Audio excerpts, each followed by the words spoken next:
Good afternoon, ladies and gentlemen. Welcome back to another episode here on African Confessions. The following story that you're going to be listening to, it was sent to me by one of our admins, and the message reads like this. Good morning, Brother Nashi. Please keep me as anonymous. It was on our fortnight payday, and it so happened that it was a Friday. I had settled most of my debts, and we decided to chill with the boys, my workmates. We went to one of the nightclubs, and we partied till it was past midnight.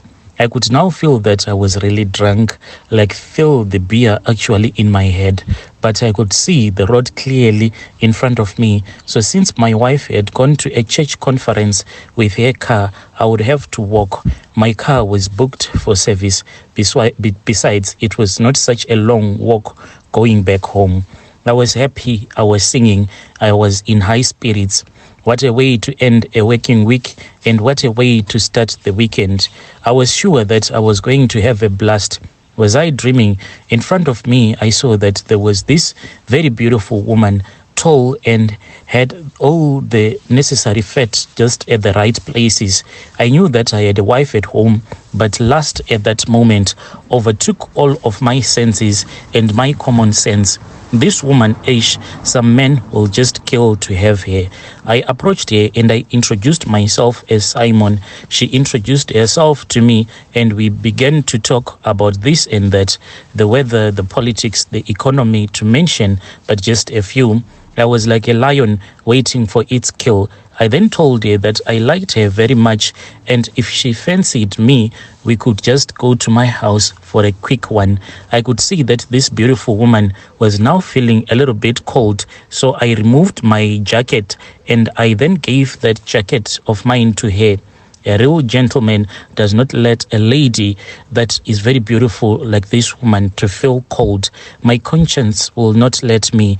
This beautiful woman then told me that she was a lady of the night, and she made a living by selling her body to any available client. I quizzed why a beautiful lady like her would prance the streets like that, and she told me that it was such a long story. A story well for another day. Well, I decided that I would not pursue the matter even further. This woman would tell me at a time convenient for her. I even planned on introducing her to my friends as the trophy girlfriend. Gosh, my friends were going to be green with envy. This woman said that she felt safer if we went to her house instead of mine. She had heard horror stories of women who had been thrown hot cooking oil, hot water, or even hot ash from estranged wives. Despite my insistence that my wife was away on a church conference, this beautiful woman had flatly refused, and as a man who was on a mission, I finally gave in to her demands. We arrived at her place, in brackets, her place.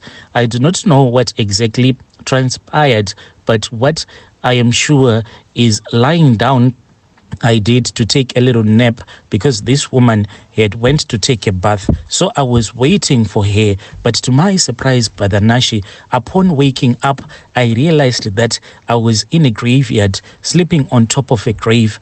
I said to myself, oh no, what is this? My jacket was neatly folded right beside me. I instantly became sober. The beer seemed to have been instantly drained from my body. Was I dreaming? There had to be a mistake somewhere. I had to look twice. Yes, I was in a graveyard and sleeping right on top of a grave. The tombstone was clearly written, in loving memory of our beloved daughter, Grace, not her real name. May you rest in peace. I could feel the air being drained out of my body. I let out a weak scream. But when I tried to scream, that was when I found myself suffering from sleep paralysis. I was under the hold of sleep paralysis. I tried screaming, but I just let out a very weak, faint scream. All that I remember is that when this sleep paralysis finally released me, I then started running as if I was a madman. I ran to the road, and the next thing that I remember is that I woke up soaked wet. I was told that I had fainted, and there was this other good Samaritan who offered to take me to my home. I was left with unanswered questions. As for this man, I refused to show him exactly where I stayed as a married man. I was scared that never trust anyone. If I showed him the place where I really stayed, maybe he was going to come back and expose me to my wife because of the story that I had told him of me picking up a prostitute and finding myself sleeping in the street. Was Grace a ghost? How had she died? Had we done the deed? I could fathom the idea of sleeping with a dead person. Worse still, a ghost. If we did do the deed, what did it mean for me? No, I was not sure that we had not done anything. I clearly remembered her saying that she wanted to take a bath, but from there on, I just had a blackout. I felt this urge to take a nap.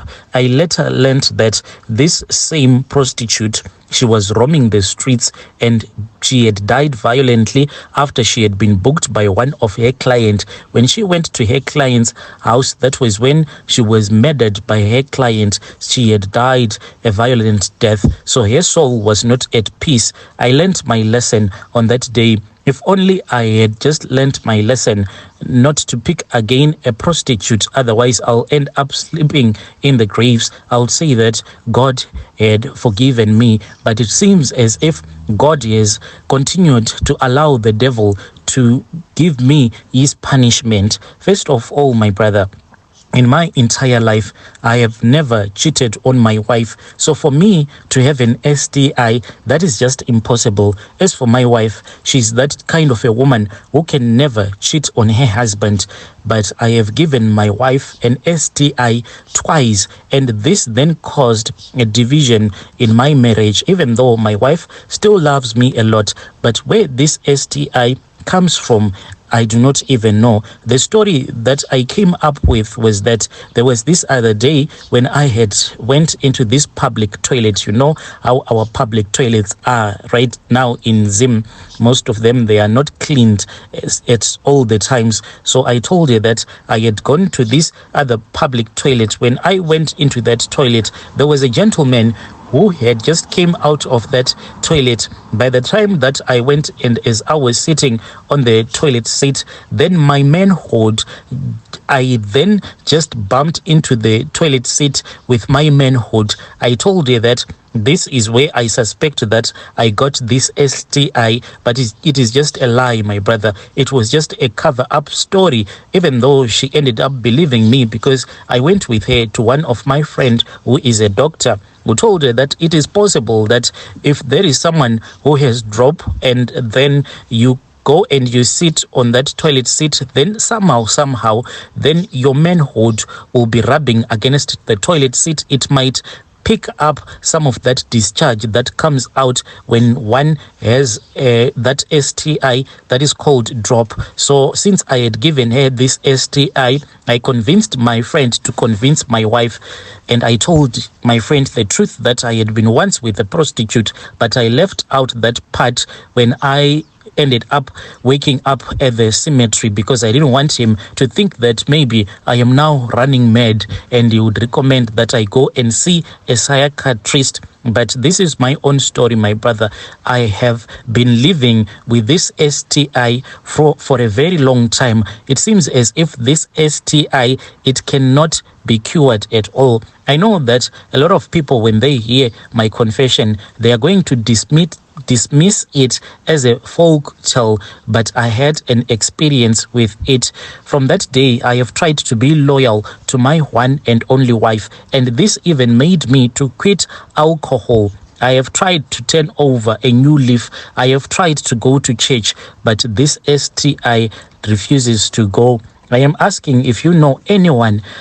I don't know if the pastors are able to pray for this STI to go away. I once heard that if you take in a lot of Congo dust, then it will clear the infection. Yes, I sent one of the guys that I know who is a truck driver on his way coming from Zambia. He came with this Congo dust, but still it does not even work at all. So I don't know what kind of African herbs am I supposed to use so that I can be okay. I do not want to keep on reinfecting my wife with this STI.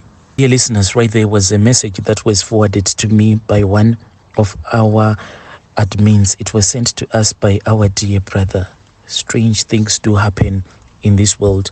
Just reading this story, this has made me to think of this other story that we grew up hearing about this woman who is called Peggy, the ghost of Peggy, who was a prostitute. Is it in Highfields? If you know this story, please confirm in the comment section. If you know where she used to patrol, please also help us in the comment section.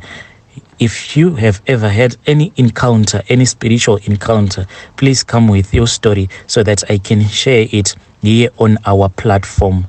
Strange things do happen in this world.